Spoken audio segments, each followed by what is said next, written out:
और आप सुन रहे थे उत्तर प्रदेश के सीएम योगी आदित्यनाथ को। और अब बढ़ते हैं खबरों की तरफ। मुख्यमंत्री पुष्कर सिंह धामी ने कुंभ मेला 2027 की तैयारियों के समेत प्रदेश की विभिन्न विकास योजनाओं के लिए 495 करोड़ रुपए की वित्तीय प्रशासनिक मंजूरी दी। और इस राशि से सड़क निर्माण, घाटों के विकास, पार्किंग, महिला प्रौद्योगिकी पार्क और बिजली व्यवस्था जैसे कार्य किए जाएंगे। इसके अलावा शहरी निकाय और जिला पंचायतों के लिए भी धनराशि स्वीकृत की गई है। मुख्यमंत्री ने 5वें 6वें वेतन आयोग के कर्मचारियों के महंगाई भत्ते में बढ़ोतरी को भी मंजूरी दी है।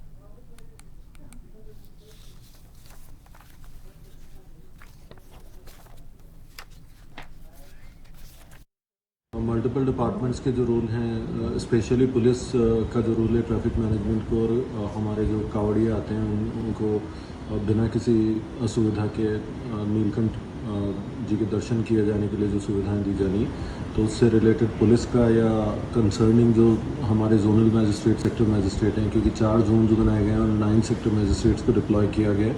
साथ ही जो CCTV कैमरास का इंस्टॉलेशन है, फर्दर एडिशनल इंस्टॉलेशन जो किया जा रहा है, उन सारे एस्पेक्ट्स पे हम काम कर रहे हैं। और सिमिलरली जो पार्किंग प्लेसेस आइडेंटिफाई किए गए उनमें जो प्रॉपर व्यवस्थाएं की जानी उसको लेकर भी और मेरी एक प्रिपरेटरी मीटिंग भी हो रही है और कोशिश की जाए। मुख्यमंत्री पुष्कर सिंह धामी के निर्देश पर प्रदेश भर में 4 जुलाई से 15 दिन का जन जन की सरकार, जन जन के द्वार सेवा, सुशासन एवं समर्पण पखवाड़ा अभियान संचालित किया जा रहा है। अभियान के तहत जिला, ब्लॉक और तहसील स्तर पर विशेष शिविरों का आयोजन किया जा रहा है, जिसमें संबंधित विभागों के अधिकारी, कर्मचारी, जनप्रतिनिधियों की मौजूदगी में जन समस्याओं का निराकरण कर रहे हैं। अभियान के पहले 3 दिनों में ही प्रदेश भर में आयोजित शिविरों में हजारों लोगों ने प्रतिभाग किया।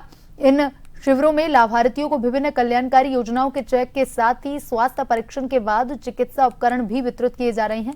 साथ ही समाज कल्याण, पेंशन, राजस्व विभाग के विभिन्न प्रमाण पत्र, आयुष्मान कार्ड भी बनाकर दिए जा रहे हैं। साथ ही कृषि उपकरण, बीज भी वितरित किए जा रहे हैं।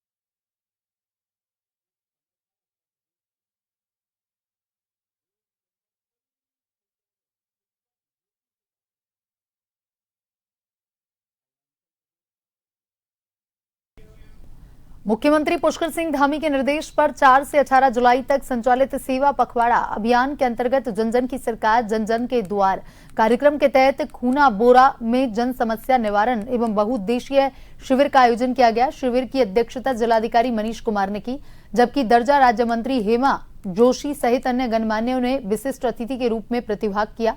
इस दौरान जिलाधिकारी मनीष कुमार ने शिविर में विभिन्न विभागों द्वारा लगाए गए स्टॉलों का निरीक्षण किया। विभागीय अधिकारियों को निर्देशित किया कि अधिक से अधिक पात्र व्यक्तियों तक सरकारी योजनाओं का लाभ पहुंचाने के लिए व्यापक प्रचार प्रसार किया जाए, प्रत्येक पात्र व्यक्ति को योजनाओं से जोड़ा जाए। शिविर में 24 विभागों ने अपने स्टॉल लगाकर के विभिन्न जन कल्याणकारी योजनाओं की जानकारी उपलब्ध करवाई। मौके पर ही लाभार्थियों को सेवाएं प्रदान की गई। शिविर के दौरान कुल 109 लाभार्थियों को विभिन्न योजनाओं से लाभान्वित किया गया।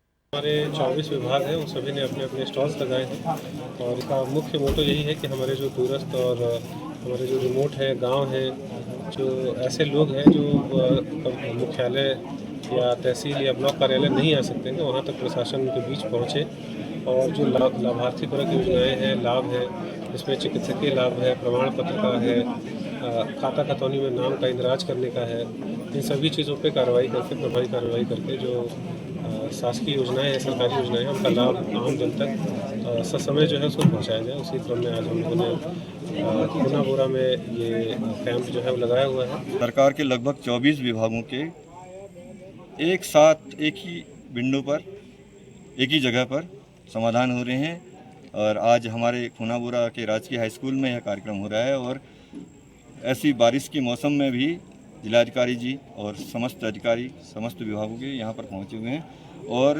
मेरी भी एक शिकायत थी लोक निर्माण विभाग से संबंधित। उन्होंने बहुत अच्छा इनिशिएटिव लिया और एक हफ्ते के अंदर इसे समाधान करने का उन्होंने निर्देश दिया।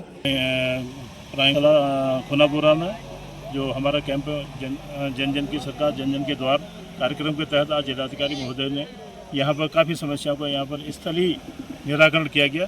जो पूर्व में भी कोई लंबित 2-4 योजनाएं बच गई थी, उनका भी आज यहाँ पर स्थल पर निराकरण कर दिया गया। आज क्योंकि ये जब पहले चरण पर ये योजना चली थी, उसका काफ़ी जनता को लाभ मिला और द्वितीय चरण में 4 तारीख से लेकर 18 तारीख तक द्वितीय चरण में पूरे जनपद में योजना पुनः लागू की जा रही है। इतनी बारिश हो रही है, बहुत से लोग सुबह से आए थे। जिलाधिकारी महोदय के द्वारा त्वरित तत्काल कार्रवाई करके लोगों को लाभ मिल रहा है। मेरी भी 2-3 मुख्य समस्या थी जिसमें जिलाधिकारी महोदय ने तत्काल समाधान कर दिया। मैं आदरणीय पुष्कर सिंह धामी जी का धन्यवाद करता हूं। उनके द्वारा ये जो सेवा सप्ताह चलाया गया है, इसमें जिलाधिकारी महोदय द्वारा त्वरित कार्रवाई करके आम जनमानस को बड़ा लाभ मिल रहा है। ऐसे शिविर गाँव में लगने से आम जनमानस को बहुत बड़ा लाभ है। मुख्यमंत्री पुष्कर सिंह धामी ने कुंभ मेला 2027 की तैयारियों समेत प्रदेश की विभिन्न विकास योजनाओं के लिए 495 करोड़ रुपए की वित्तीय प्रशासनिक मंजूरी दी और इस राशि से सड़क निर्माण, घाटों के विकास, पार्किंग, महिला प्रौद्योगिकी पार्क और बिजली व्यवस्था जैसे कार्य किए जाएंगे। इसके अलावा शहरी निकाय और जिला पंचायतों के लिए भी धनराशि स्वीकृत की गई है। मुख्यमंत्री ने 5वें 6वें वेतन आयोग के कर्मचारियों के महंगाई भत्ते में बढ़ोतरी को भी मंजूरी दी है।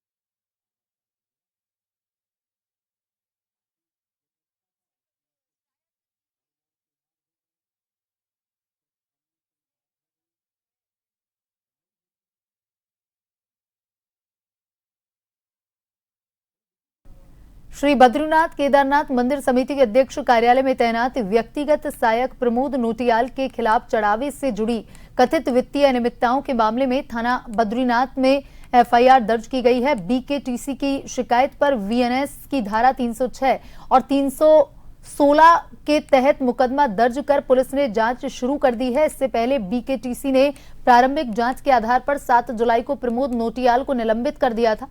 समिति का आरोप है कि मंदिर की धनराशि अनाधिकृत रूप से उठाई गई। हालांकि एफआईआर दर्ज होना आरोप सिद्ध होने का प्रमाण नहीं। मामले की सच्चाई पुलिस जांच और न्यायिक प्रक्रिया के बाद भी स्पष्ट होगी।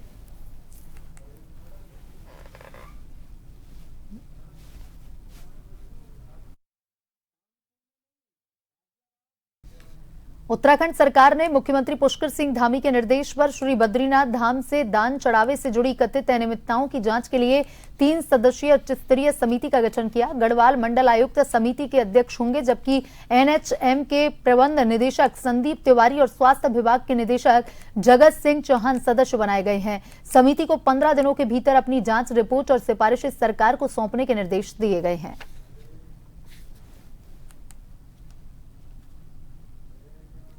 कैबिनेट मंत्री गणेश जोशी ने मसूरी विधानसभा क्षेत्र के भंडार गांव और विस्ट गांव का दौरा कर संवेदनशील क्षेत्रों में चल रहे सुरक्षात्मक कार्यों का निरीक्षण किया। उन्होंने लोक निर्माण विभाग के अधिकारियों को निर्माण कार्य की गुणवत्ता बनाए रखते हुए सभी कार्य समयबद्ध ढंग से पूरा करने के निर्देश दिए।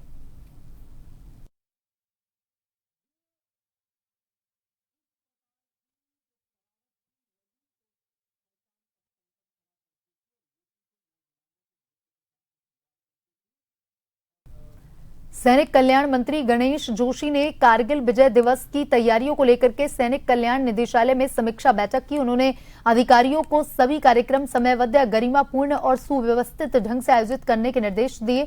मंत्री ने बताया कि 25 जुलाई को कारगिल के अमर शहीदों की स्मृति में रन फॉर कारगिल हीरोज का आयोजन किया जाएगा। यह यात्रा शौर्य स्थल चीड़बाग से शुरू होकर गांधी पार्क तक जाएगी। उन्होंने इसकी सभी व्यवस्थाएं समय पर सुनिश्चित करने के निर्देश दिए।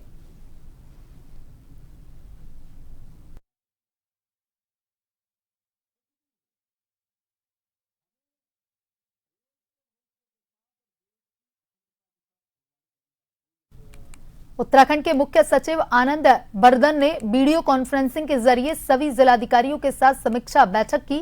बैठक में हरेला पर्व को जन भागीदारी के साथ बड़े स्तर पर मनाने के निर्देश दिए गए।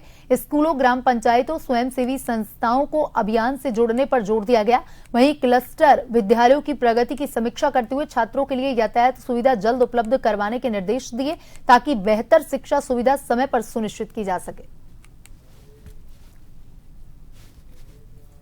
मुख्यमंत्री पुष्कर सिंह धामी के आदर्श चंपावत विजन को साकार करने की दिशा में लोहाघाट नगरपालिका, कोलीढेक, कालीगांव, पाटन पाटनी एवं पऊ गांव क्षेत्र के लिए प्रस्तावित मास्टर प्लान 2041 के प्रारूप पर जन सुझाव एवं आपत्तियां प्राप्त करने के उद्देश्य से नगरपालिका अध्यक्ष गोविंद वर्मा की अध्यक्षता, जिलाधिकारी चंपावत मनीष कुमार के निर्देशन में एक महत्वपूर्ण बैठक हुई।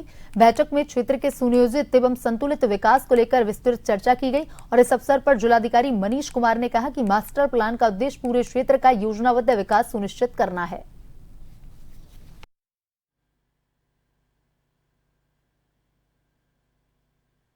देखिए, इसमें 2-3 विषय है जो प्लान प्रपोज्ड है, जो नियोजन की दिशा में जो कार्य हो रहा है। इसमें सबसे पहला तो डेवलपमेंट जो हो, विकास हो, किस प्रकार से हो, उसके संबंध में school of planning and architecture है, दिल्ली की बहुत अच्छी संस्था है, गवर्नमेंट की बहुत ही रिनाउंड ये जो है शिक्षण संस्थान है, उनके द्वारा यहाँ पे सभी के मध्य प्रेजेंटेशन किया गया कि जो हमारे डेवलपमेंट का विकास का जो रूपरेखा होगी वो किस प्रकार से होनी चाहिए। तो मास्टर प्लान पे विभिन्न घटकों पे बताया गया। उसके क्रम में जो सुझाव थे या कुछ जो क्वेरीज थी वो लोगों ने यहाँ पर अपनी अपनी उठाई। उसके संबंध में भी यहाँ पर सभी को अवगत किया गया। और हम लोग चूँकि आपको जैसा विदित है कि आपदा से संवेदनशील क्षेत्रों में है, तो प्राधिकरण के जो ये विकास की योजना है, जो मास्टर प्लान है, इसके होने से जो डेवलपमेंट होगा वो सुनियोजित होगा।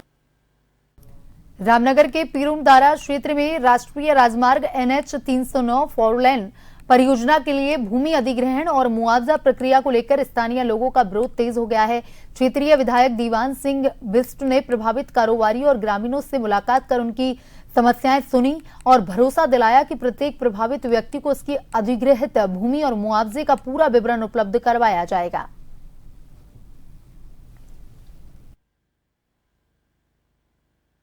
इन लोगों का कहना है कि हमको जानकारी नहीं है कि कितनी हमारी ज़मीन ली गई है, कितना हमको किस रेट से हमको दिया गया है, हमारे खातों में पैसे डाल दे रहे विभाग जो डाल रहा है। तो इसलिए इनका मैंने जो इससे संबंधित अधिकारी हैं जो इसको ADM देख रहे हैं असवाल जी, उनसे भी बात हुई है और अपने जो हमारे NH के एक्शन साहब हैं उनसे भी मेरी बात हुई है। सही बात है इनका, इनको जब हमारी कोई चीज़ ली जा रही है, हम किस रेट से हमको आप दे रहे हैं, किस सर्किल रेट अगर है तो कितना टाइम का दे रहे हैं, तो इसलिए वो चीज़ें सब होनी चाहिए। इसलिए मैंने अधिकारियों से बात की है, वो यहाँ आकर पूरा विवरण, मैं भी देहरादून भी जा रहा हूँ तो माननीय मुख्यमंत्री जी से भी बात करूँगा। उत्तराखंड हाईकोर्ट ने परिवहन निगम कर्मचारी संघ के ट्रेड यूनियन विवाद में लेबर कमिश्नर और ट्रेड यूनियन रजिस्ट्रार को 10 सप्ताह के भीतर कानून के अनुसार निर्णय लेने का निर्देश दिया।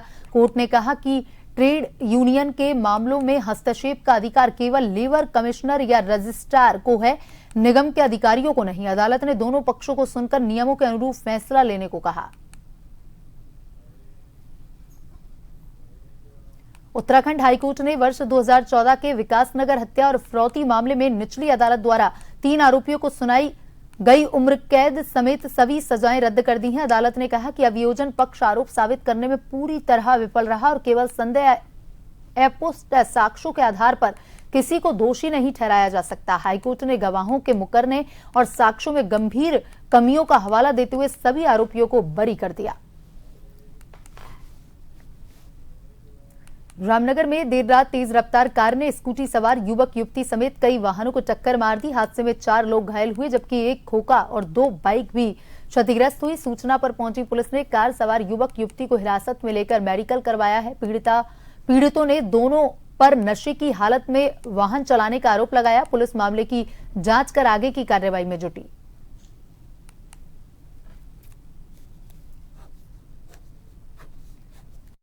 ये हुई, हम वहाँ पे भवानीगंज में खड़े थे दुकान पे, तो एक कार बड़ी स्पीड में आती है, हम बाइक में साइड में खड़े थे, तो कार इतनी स्पीड से आती है कि उन्होंने मेरी पूरी बाइक क्षति कर दी। मैं बड़ी ज़ोर से गिरा और मेरे सर में पीछे चोट लगी हुई है। और पहले भी वो सुनने में आ रहा है कि वो एक बच्ची को मार के आया है। उसके बाद 3 गाड़ियाँ वहाँ क्षति कर दी उसने, और वहाँ पर एक दुकान भी थी, दुकान का भी बहुत नुकसान हो रखा है। और लेकिन मेरी बाइक तो पूरी क्षति हो चुकी है बहुत ज़्यादा, और मेरे सर में भी चोट लगी हुई है। और महिला और पुरुष थे उसमें इतनी बदतमीजी से बात कर रहे थे, और पूरी बिल्कुल बोलने की हालत में नहीं थे वो लोग। जो महिला पुरुष जो थे उसके अंदर बोलने की हालत में नहीं थे, बहुत ज़्यादा नशे में, बहुत ज़्यादा हालत उनकी खराब थी। उधम सिंह नगर जनपद के खटीमा क्षेत्र के कथित फायरिंग के मामले को लेकर प्रशासन, जनप्रतिनिधि लगातार सक्रिय नजर आ रहे हैं। मामले में जिला पंचायत अध्यक्ष ने वीडियो संदेश जारी कर बताया कि प्रशासन ने तत्काल कार्रवाई करते हुए आरोपियों की पहचान कर उनकी गिरफ्तारी कर ली है। साथ ही उन्होंने कहा कि मुख्यमंत्री के स्पष्ट निर्देश हैं कि कानून व्यवस्था से खिलवाड़ करने वालों के खिलाफ सख्त से सख्त कार्रवाई की जाएगी।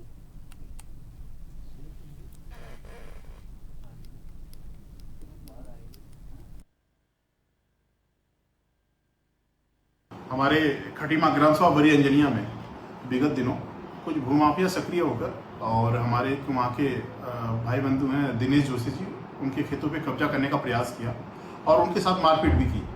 तो उसको लेकर और उनको तमंचा बंदूक दिखाकर डराया धमकाया और फायरिंग भी की, जिसको लेकर प्रशासन ने तत्काल कार्रवाई करते हुए, संज्ञान में लेते हुए उसमें गिरफ्तारी भी कर ली है और सभी लोगों की पहचान भी हो चुकी है। और इसके लिए हमने तत्काल इस पर तहसीलदार और एसडीएम महोदय से मुलाकात की है ताकि कागजी कार्रवाई पूर्ण हो सके और जो भी गिरफ्तारी हुई है उनमें कड़ी से कड़ी सजा होगी उनकी, क्योंकि ये माननीय मुख्यमंत्री जी का गृह क्षेत्र है और माननीय मुख्यमंत्री जी का सख्त निर्देश है किसी प्रकार की कोई लापरवाही ना की जाए। इंजनिया से लोग मिलने आए थे, उनके द्वारा अपनी पूरी जो उनकी समस्या है, जो उनका विवाद है, उसके संबंध में पूरी जानकारी दी गई और अभी मैटर जो है वो न्यायालय में अभी विचाराधीन है। तो इसके बारे में अधिक कुछ कहना तो सही नहीं होगा, पर मेरा दोनों पक्षों से यही कहना है कि जब तक मैटर में किसी तरह का फैसला नहीं आ जाता तब तक मौके पर शांति व्यवस्था बना के रखें और कोई भी विवाद जो है वो उत्पन्न ना करें।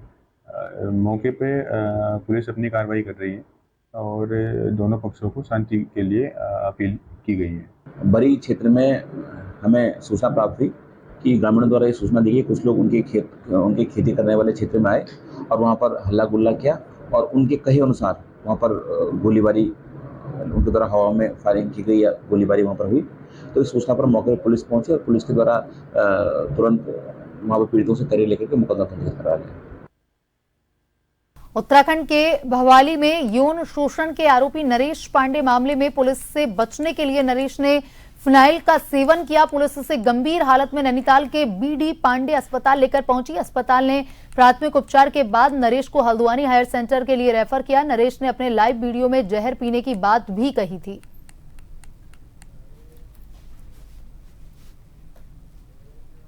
रामनगर में धनगढ़ी पुल के लोकार्पण के बाद सोशल मीडिया पर सियासी बयानबाजी तेज हो गई है। भाजपा कार्यकर्ताओं ने आरोप लगाया है कि विपक्ष के कुछ लोग मुख्यमंत्री पुष्कर सिंह धामी और केंद्रीय राज्य मंत्री अजय टम्टा की छवि धूमिल करने के लिए भ्रामक वीडियो और पोस्ट प्रसारित कर रहे हैं। भाजपा का दावा है कि वन ग्रामों की समस्याओं के समाधान के लिए सरकार गंभीर है और मूलभूत सुविधाएं उपलब्ध करवाने की दिशा में काम जारी है।